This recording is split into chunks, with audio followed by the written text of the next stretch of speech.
এনেকুৱা ধৰণৰ নিউমেৰিকেল কৰোঁতে তোমালোকে অসুবিধাৰ সন্মুখীন হৈছে নেকি?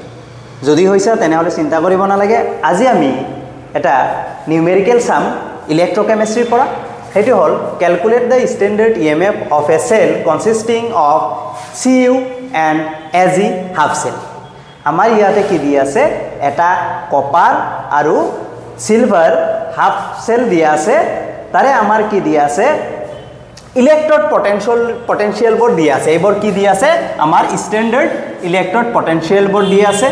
ইয়াৰে কপাৰৰ স্ট্যান্ডাৰ্ড ইলেক্ট্ৰড পটেনশিয়াল দিয়া আছে প্লাস 0.34 ভোল্ট আৰু আমাৰ সিলভাৰৰ ইলেক্ট্ৰড পটেনশিয়াল কিমান দিয়া আছে, প্লাস 0.80 ভোল্ট।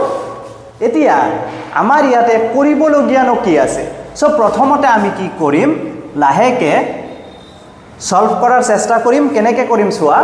প্ৰথমতে আমাৰ কি কৰিব লাগিব, গিভেন কি দিয়া আছে ইয়াতে। প্ৰথমতে আমি কি কৰিব লাগিব, কি দিয়া আছে সেইখিনি আমি লিখি ললো। কপাৰ হাফ সেল দিয়া আছে 2+ পৰা CU, এইটো কিমান দিয়া আছে, প্লাস 0.34 ভোল্ট। আৰু কি দিয়া আছে, আৰু এটা হাফ সেলৰ স্ট্যান্ডাৰ্ড ইলেক্ট্ৰড পটেনশিয়াল দিয়া আছে আমাৰ, সেইটো হ'ল AG পৰা কি হৈছে AG প্লাস কিমান দিয়া আছে 0.80 ভোল্ট। সো এইখিনি আমাৰ দিয়া আছে। সো আমি যেতিয়াই কি কৰোঁ স্ট্যান্ডাৰ্ড ইএমএফ ওলাব যাওঁ, তেতিয়া আমাৰ কি কৰিব লাগে, এটা ফৰ্মুলা জানো আমি। সেই ফৰ্মুলাটো হ'ল ই নট সেল ইকুৱেল টু কি আছে, ই নট ৰাইট মাইনাস কি আছে, ই নট লেফট। এতিয়া প্ৰশ্ন হ'ল, আমাৰ ইয়াতে দিয়া আছে কপাৰ হাফ সেল আৰু কি দিয়া আছে, সিলভাৰ হাফ সেল দিয়া আছে। কিন্তু ইয়াতে আমাৰ ফৰ্মুলাত আমি পাইছোঁ ৰাইট মাইনাস লেফট। বা তোমালোকে কেতিয়াবা পাইছা, কেতিয়াবা কৰবাত পাবা E naught reduction minus E naught oxidation. এতিয়া ইয়াৰ পৰা আমাৰ বাছি উলিয়াব লাগিব ৰিডাকশন কোনটো, অক্সিডেশন কোনটো। তোমালোকে কি কৰিবা, ইয়াতে আমাৰ চাব লাগিব কোন ইলেক্ট্ৰড পটেনশিয়ালটোৰ ভ্যালু বেছি আছে। আমি যদি চাওঁ ইয়াতে কি আছে, AGৰ ইলেক্ট্ৰড পটেনশিয়াল বেছি আছে। সো এই যে ইয়াত যে ইলেক্ট্ৰড পটেনশিয়াল বেছি দিয়া আছে, আমি ইলেক্ট্ৰকেমিষ্ট্ৰিত কি চাওঁ, ৰিডাকশন ইলেক্ট্ৰড পটেনশিয়াল চাওঁ। মানে যাৰ ভ্যালু বেছি হি কি হ'ব, ৰিডিউস হ'ব। সো আমাৰ ৰিডাকশন ইলেক্ট্ৰড পটেনশিয়াল কাৰ বেছি দিয়া আছে, আমাৰ AGৰ দিয়া আছে।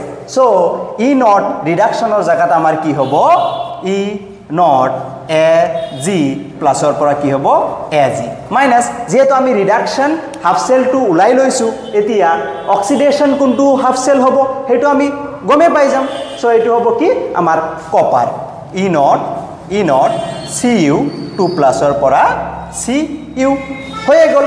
এইখিনি যদি কৰিব পাৰিছা তেনেহ'লে আমি নিউমেৰিকেলটো কৰিব পাৰিম। নিউমেৰিকেলৰ মেইন বস্তুখিনি আমাৰ কি আছিল, যে ইয়াৰে পৰা কোনটো আমাৰ কি হয় অক্সিডেশন হাফ সেল হয়, কোনটো ৰিডাকশন হাফ সেল হয়, সেইখিনি বাছি উলিয়াব লাগিব।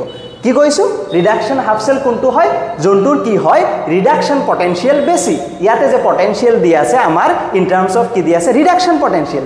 সো ৰিডাকশন পটেনশিয়াল কাৰ বেছি, AGৰ বেছি। সেইকাৰণে AG কি হ'ব, ৰিডাকশন হাফ সেল, আৰু CU কি হ'ব আমাৰ oxidation half cell. So reduction half সেলৰ পটেনশিয়ালটো আমি ইয়াত কি হয়, কোনটো AG হয়, তাৰ পিছত অক্সিডেশনটো কি হ'ব, লেফটটো হ'ব।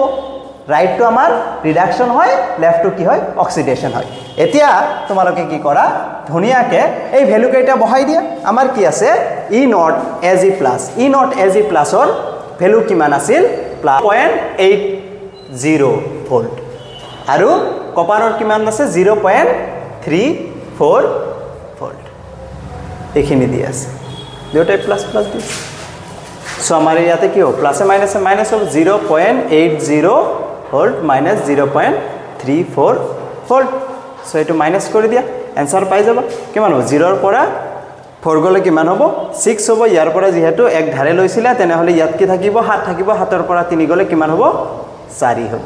সো কিমান হ'ব 0.46 ভোল্ট হ'ব দেয়াৰফৰ আমাৰ কি উলিয়াব দিছে ৰিকুৱাৰ্ড কি EMF স্ট্যান্ডার্ড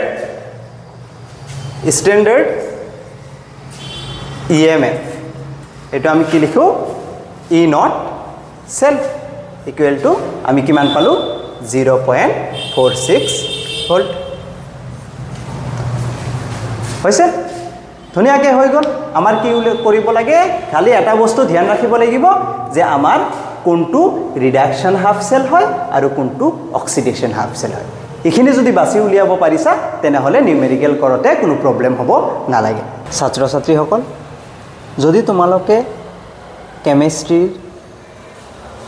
ফাৰ্স্ট ইয়াৰে হোক বা সেকেন্ড ইয়াৰে হোক যিকোনো ধৰণৰ প্ৰবলেম পোৱা তেনে হলে কমেন্ট যোগে আমাক জনাবা আমি সমাধান দিয়াৰ চেষ্টা কৰিম আৰু লগতে স্ক্ৰিনত আমাৰ হোৱাটসঅ্যাপ নাম্বাৰটো দিয়া থাকিব তাৰ যোগেও তোমালোকে আমাক জনাব পাৰিবা ধন্যবাদ